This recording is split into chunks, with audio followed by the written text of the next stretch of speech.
안녕하십니까, 고비트입니다. 월요일 강력한 상승으로 주요 추세선을 다 돌파하며 상승한 비트코인. 자, 이제 주요 추세선을 돌파했기에 상승은 계속되는 것일까요? 아니면 고점에서 모든 물량을 다 던지고 하락하게 되는 것일까요? 10월 15일 비트코인 차트 분석 시작합니다.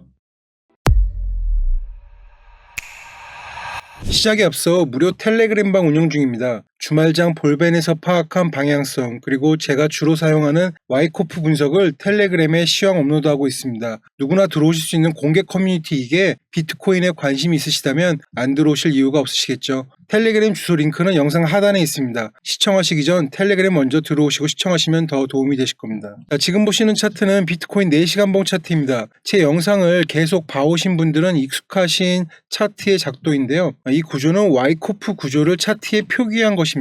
와이코프 구조를 간략히 설명하면 시장의 구조는 크게 두 가지로 설명이 됩니다. 추세와 박스. 또 이 추세는 두 가지로 구분됩니다. 상승 추세, 하락 추세. 박스 역시 둘 중 하나로 나타납니다. 축척 박스, 분배 박스. 자, 이 부분 모식도를 보면서 설명드리겠습니다. 자, 이 모식도를 보시면 각각의 이런 박스들이 있습니다. 그리고 그 박스의 마지막은 추세를 분출합니다. 여기서도 이 박스 이후 마지막에 추세를 분출. 박스의 매집 이후 가격이 상승을 하면서 상승 추세를 만들고, 박스의 매집 이후 가격이 하락하면서 하락 추세를 만듭니다. 그러기에 이렇게 가격을 상승으로 마무리한 박스는 축척 박스, 가격을 하락으로 마무리한 박스는 분배 박스로 나뉘어집니다. 이 구조로 모든 차트를 분류하고 설명할 수 있는 그런 와이코프의 가격주기 이론입니다. 자, 쉽죠? 이제 여기서 축척 박스 구조의 모식도를 보겠습니다.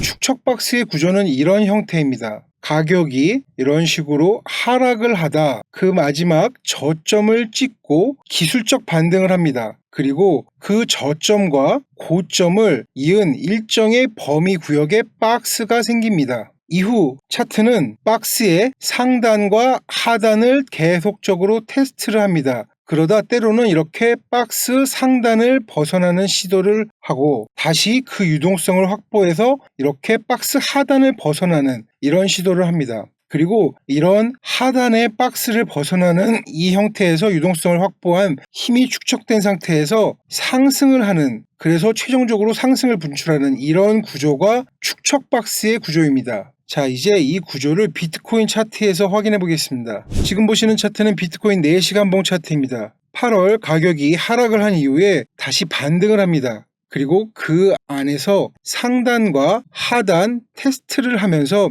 노란색 박스 구조를 만들었습니다. 이후 이 박스의 범위를 벗어나는 이탈을 시도합니다. 그 다음 가격이 다시 하락을 하면서 박스 범위 안으로 재진입을 한 이후 이제는 박스 하단을 이탈하는 시도를 합니다. 여기서 이탈을 시도하는 캔들의 크기는 굉장히 높은 확률로 그 범위와 시간이 비슷합니다. 또한 이 하락의 유동성을 확보한 이후 그 추진력으로 상승을 시작합니다. 이후 전체의 노란 박스는 약 40일간의 매집의 결과로 그 추세를 분출하는 이런 형태가 되겠네요. 그리고 그 추세 분출이 상방이기에 이 구조는 축척 박스로 됩니다. 자, 이렇게 추세를 분출하고 이후 저점을 낮추는, 하지만 이 저점은 이 박스의 추세를 벗어났던 이 상단에서 리테스트를 하는 형태죠. 그리고 다시 상승을 하려 하였다가 다시 한번 보통 이런 식으로 추세를 만든 이후에 약간의 개미털기 무빙을 하기 위해서 이렇게 2번 정도까지 테스트를 하는 경우가 있습니다. 자, 이 형태 잘 기억하시고요. 자, 그럼 이제 이 상승을 기반으로 계속 상승하는 불장이 온 것일까요? 지금의 이 구조는 8월 8일부터 10월 15일까지의 약 67일 동안의 구조입니다. 우리는 이 구조가 전체 비트코인 일봉 구조의 내부 구조인 것을 알기 때문에 이제 이를 토대로 전체 비트코인 차트에서 확인을 해보도록 하겠습니다. 자, 지금 보시는 차트는 일봉 차트고요. 이렇게 보니 이런 큰 하락 채널 박스가 있고 그 박스를 벗어나는 움직임을 몇 차례 보여준 이후 계속 이 하락 채널 박스로 진입을 한 것을 확인할 수 있습니다. 그러다가 어제 굉장히 강력한 양봉으로 돌파를 한 상태입니다. 우리는 이 채널 상단 하단을 벗어난 이후 다시 채널 안으로 진입하는 이런 형태를 많이 봐왔습니다. 그러면 이번에도 그럴 가능성이 높다는 것을 알 수 있습니다. 하지만 이번의 형태는 이전의 범위를 벗어나는 움직임과는 조금 다른 그런 형태입니다. 캔들 차트를 좀 쉽게 파악하기 위해서 지그재그 적용해 봤습니다. 캔들 차트를 지우고 이 지그재그로만 지금의 형태를 보면 이런 형태인데요. 이 채널 안에서의 일봉 차트에서의 힘의 흐름을 조금은 파악하실 수 있습니다. 지속적으로 이렇게 상단을 터치하면은 하단까지 내려왔습니다. 여기도 상단 터치,